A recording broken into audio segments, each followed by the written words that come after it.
ረህመቱላህ እንደውም ሰላም ክርስቲያን ወገኖቼ እንዴት ናችሁ? ውድ የኒሳቱ ተከታታዮቼ ደህና ናችሁ ወይ? እኔ ያለው አልሐምዱሊላህ ደህና ነኝ። እንግዲህ ዛሬ የማሳያችሁ እንዴት በዶሮ ስጋና በቬጅተብል ኑድልስ እንዴት እንደምንሰራ አሳያችኋለሁ። የዶሮ ስጋ ያልኩት ቺክን ብሬስት የሚሉት ነው እና እሱን እንዴት በቀላሉ ኑድልስ እንዴት እንደምንሰራ አሳያችኋለሁ። እንግዲህ እዚህ ጋር ብሮኮሊ አለኝ፣ ካሮት አለኝ፣ ሽንኩርት ስላይስ ነው የከተፍኩት። ሁሉም ነገር ስላይስ ነው ማለት ነው፣ ነጭ ሽንኩርት እና ይሄ ደግሞ የምንሰራ ኑድልስ ነው። ከዛ እዚህ ጋር ካሮት እና ይሄኛው ቃሪያ አለኝ።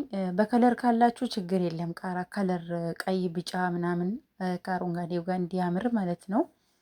እንግዲህ እዚህ ጋር ያለኝ የራይስ ምንድነው እሱ የሮዝመሪ ፓውደር ማለት ነው። ቅርታ የሮዝመሪ ፓውደር አለኝ። እዚህ ጋር ደግሞ ይሄ ዶሮ ላይ ብላክ ፔፐር ሆኖ ሎሚ ያለ ነው፣ ዶሮ ላይ የሚጨመር ነው እና ለሽታው በጣም ቆንጆ ነው። ያላችሁትን ነገር ቀይ እንዳይሆን እንጂ ብትጠቀሙ ችግር የለም። ግን ፓፕሪካ ትንሽ ነው የጠቀምኩት፣ ምክንያቱም ከለር የለም። ሽታው ቆንጆ ስለሆነ ነው እየተጠቀምኩት። ይሄው እዚህ ጋር ትንሽ ብቻ ነው የምጨምረው፣ ትንሽ ማለት ነው። ከዛ እሱን ትንሽ እጨምራለሁ። እዚህ ጋር ደግሞ ብላክ ፔፐር ወይ ደግሞ ቁንደ በርበሬ፣ ብላክ ፔፐር ወይ ደግሞ ፍልፍል አስወድ የሚባለው ማለት ነው። እሱን አለኝ። እዚህ ጋር ኦሊቭ ኦይል ወይ ዘይቱን ትንሽ እጨምራለሁ። በጣም ቆንጆ ያደርግልናል። እዚህ ጋር ደግሞ ያለኝ ነሻ ነው ወይ ደግሞ የበቆሎ ዱቄት ማለት ነው። የዶራ ዱቄት ታውቃላችሁ መቼስ። ከዛ ሚክስ እናደርጋለን በደንብ ቅመሞቹ ጋር እንዲደባለቅ ሚክስ እናደርገዋለን ማለት ነው። እንዲህ ቆንጆ እንዲሆን አድርገን ሚክስ እናደርጋለን። ሁሌ ስለምታበረታቱኝ ላይክ ስለምታደርጉ በርቺ ስለምትሉኝ ደግሞ አመሰግናለሁ። ቤተሰብ ያልሆናችሁ ደግሞ ቤተሰብን ሰብስክራይብ ላይክ እያደረጋችሁ ብታበረታቱኝ ደስ ይለኛል። እዚህ ጋር ዶሮ ወድቆ ነበር፣ ከዛ አጥቤ መለስኩትኝ። ከዛ በደንብ ሚክስ ማድረግ አለባችሁ እዚህ ጋር፣ ምክንያቱም የዶራ ዱቄት ወይ በቆሎ ዱቄት ከዶሮ ጋር በደንብ እንዲያያዝ ማለት ነው። በኋላ እንዳይቃጠል ወይ ደግሞ እንዳይደርቅ ስንጠብሰው ማለት ነው።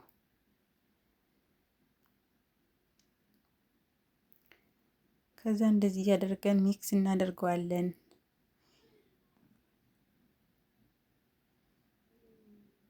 ከዛ እዚህ ጋር የጋለ ዘይት ላይ ዶሮውን እጨምራለሁ። ሙሉን አልጨምርም፣ እዚህ ጋር ትንሽ ነው የምጨምረው፣ ምክንያቱም ግማሽ ግማሽ ብታረጉ አሪፍ ነው። በኋላ አንድ ላይ ከሆነ ሁሉም ማለት ነው በደንብ አይበስልም ወይ ደግሞ ከለሩ ልትለዩ አትችሉ፣ ምክንያቱም አንድ ላይ ከበዛ ማለት ፈልጌ ነው። ማወቅ ጥሩ ነው፣ ልመዱት። ማወቅ ጥሩ ነው እላችኋለሁ። በዚህ አጋጣሚ ብታዩ ብትሰሩ አሪፍ ነው። ምግብ የማትሰሩን ብትለምዱ አሪፍ ነው። የምትሰሩ ደግሞ ታውቃላችሁ። ምግብ መስራት ማለት ብንሰንፍ መስራት አንችልም፣ ግን በጥሩ በቃ ቆንጆ ይሆንልናል ወይ ይችላለው፣ ቆንጆ ምግብ እሰራለሁ በቃ ብላችሁ ደስ ብሏችሁ ከሰራችሁ ደስ የሚል ነገር ነው የምትሰሩት። ሙያ ደግሞ መልመድ ጥሩ ነው፣ ምክንያቱም ነጌ ይጠቅመናል ማለት ነው። መቼስ እዚህ አንቀርም። ነጌ እንዴት እንደምጠቅመን የት እንደምጠቅመን አናቅም። ብትለምዶ ታሪፍ ነው ብዬ አስባለሁ። እንግዲህ እዚህ ጋር አልወጣም እያለኝ ነው ላሳያችሁ ብዬ ነው። ከለሩ ማለት ነው ቆንጆ ነው፣ እንዲጠበስ ላሳያችሁ ፈልጌ ነው። ከተሳሳትኩ አርሙኝ። ሀሳብ አስተያየታችሁ ደግሞ ኮሜንት ላይ አስቀምጡልኝ። አመሰግናለሁ እላችኋለሁ። ሁሌ እንዲህ ስለ ዩቱብ ላይ ትለምኛለሽ እንዲህ እያልሽ ምናምን እያሉ እያሾፉኝ ጓደኞችም አንዳንድ ሰዎች እንዲህ ይላሉ። ምክንያቱም ያው ስራ ነው ደግሞ ዩቱብ መስራት እንዴት እንደሚያደክም ታውቃላችሁ። ዩቱብ የምትሰሩ ሰዎች የሰው ነገር ወይ ደግሞ ሰው የሚላችሁ ነገር ወደኋላ እንዳይመልሳችሁ፣ የፈለጋችሁት ቦታ ወይ የፈለጋችሁት ደረጃ ለመድረስ ጠንካራ ሆናችሁ መስራት አለባችሁ። ልትመክሪ ነው እንዳትሆን ብቻ ለማወቅ ወይ ደግሞ እኔ እየጠቀመኝ ነገር ልነግራችሁ ብዬ ነው።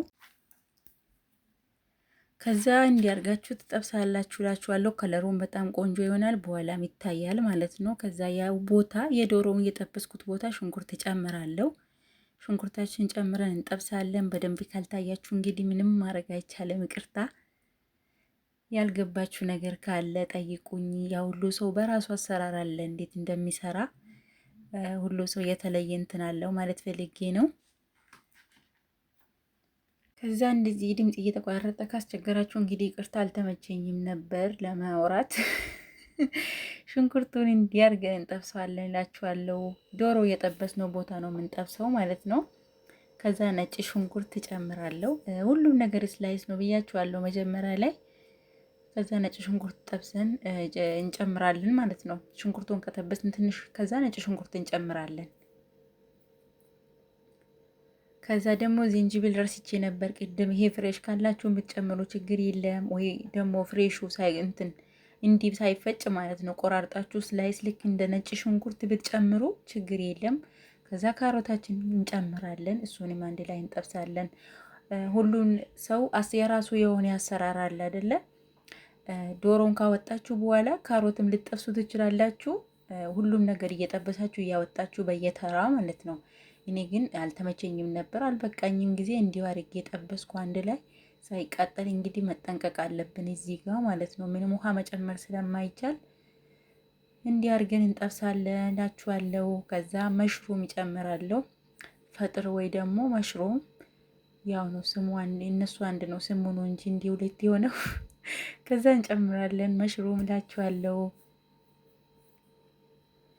እዚህ ጋር እንግዲህ እኔ ቁንደ በርበሬና ጨው ነው የተጠቀምኩት። ምክንያቱም ቅድም እዛ ጋር ዶሮ ላይ ብቻ ነው የጨመርኩት። ግን ጨው ባታበዙ አሪፍ ነው። ሶያ ሶስ ጨው ብቻ ስለሆነ ባትጨምሩ አሪፍ ነው። ብዙም ጨው ማለት ነው ሳታበዙት ነው የምትጨምሩት። እያያችሁ እየቀመሳችሁ ምግብ ሲሰራ እንግዲህ ግድ ነው ይቀመሳል ማለት ጣዕሙን ለማወቅ ማለት ነው ግድ ነው። እና ጣዕሙን እያየን ነው መስራት ያለብን፣ ምን እንደሚጨመር ምን እንደሚያስፈልግ እየቀመሰን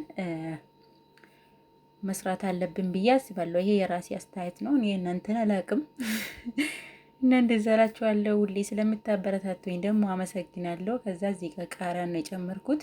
ቢጫም ቀይም ብኖራችሁ 3ቱን ከለር 4ቱን ከለር ብትጨምሩ በጣም ቆንጆ ይሆናል። እና ደግሞ ይሄ ስፓይሲ የሆነ ቃሪያን ብትጨምሩ ትንሾቹም ማለት ነው ችግር የለም። ግን ያው እኔ ልጆች ስለምበሉ ወይ ደግሞ ሰው በየቤቱ የምወደውና የማይወድ ነገር አለ። ለዛ ነው እንደዚህ ያደረግኩት።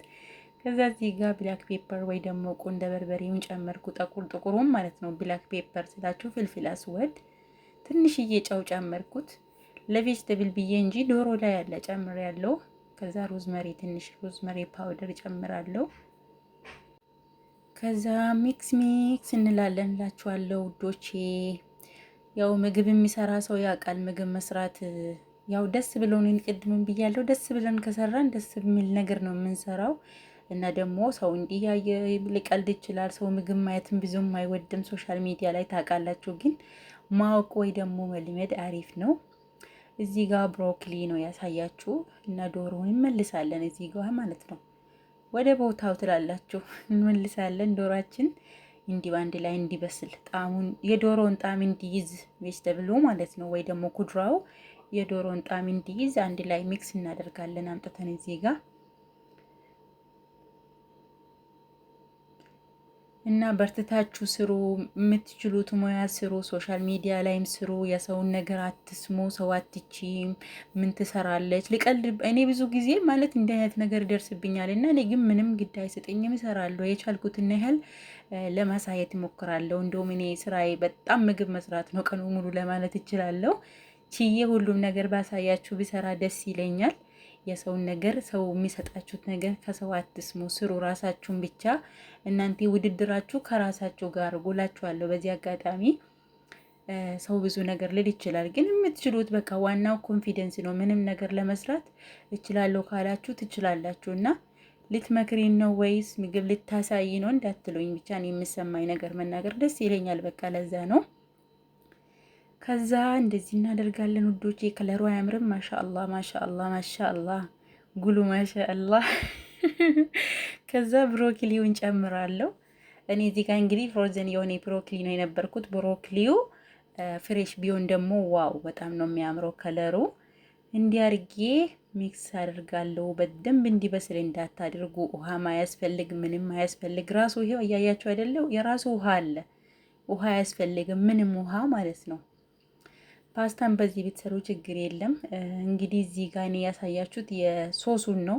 በኋላ ፓስታው ላይ የሚጨምር ነገር ነው እና እንግዲህ እሱን ነው የማሳያችሁ እላችኋለሁ። እዚህ ጋር የሆነ ሶስ ነበረኝ።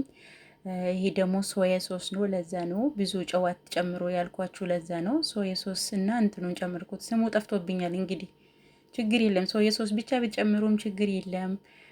ትንሽዬ ቪኒጋር ብትጨምሩም ችግር የለም። ከዛ ደግሞ እዚህ ጋር ይሄ የዶሮ ላይ የሚጨመር የቻይኖች ምናምን ብቻ የሆነ ምግብ ሲሰራ የኮሪያ ምግብ ኮሪያ ምግብ ላይ የሚጨመር የሆነ ጣዕምና ሽታ የሚሰጥ ሶያ አለ። እሱን ነው። ከዛ ይሄ ደግሞ ኦይል ነው እዚህ ላይ የሚጨምር ነው። ይሄን ግን ባታበዙ ካላችሁ ወይ ቤታችሁ ካለ ባታበዙ አሪፍ ነው። ምክንያቱም ሽታው በጣም እንትን ነውና ባይበዛ ብዬ እመክራችኋለሁ። ምክንያቱም ከለሩን በጣም እንትን ይሆናል። እንግዲህ እዚህ ጋር ነው ደርሳችን እናበስለዋለን። ይሄ በደንብ አይበስልም፣ በእንቁላል ያለው ነው መሰለኝ። አዎ በደንብ አይበስልም። ትንሽዬ በዚሁ ሙቅ ውሃ ታስገቡና ከዛ ኖድልስ ላይ ትጨምራላችሁ ማለት ነው። ይሄኛው ኖድልስ ላይ ትጨምራላችሁ በደንብ ሳይበስል እንዲህ ሊጥ እንዳይሆን ማለት ነው። ምክንያቱም ኖድልስ ወይ ፓስታ ብዙም መብሰል የለበትም ብዬ አስባለሁ። ይሄ የኔ አስተያየት ነው። ዲስቴ ሊወድቅ ነበር ጋይስ፣ ይቅርታ። ይሄን ይመስላል። ሲጨምር አላሳያችሁም፣ ይቅርታ አልተመቸኝም ነበር እየቀረጽኩ ምናምን ስልክ ባንድ ይዤ ሶያ ሶስም እዚህ ላይ ነው የምጨምሩት መጨረሻ ላይ። አመሰግናለሁ። ይሄን ይመስላል መጨረሻው። ሁሌ ስለምታበረታ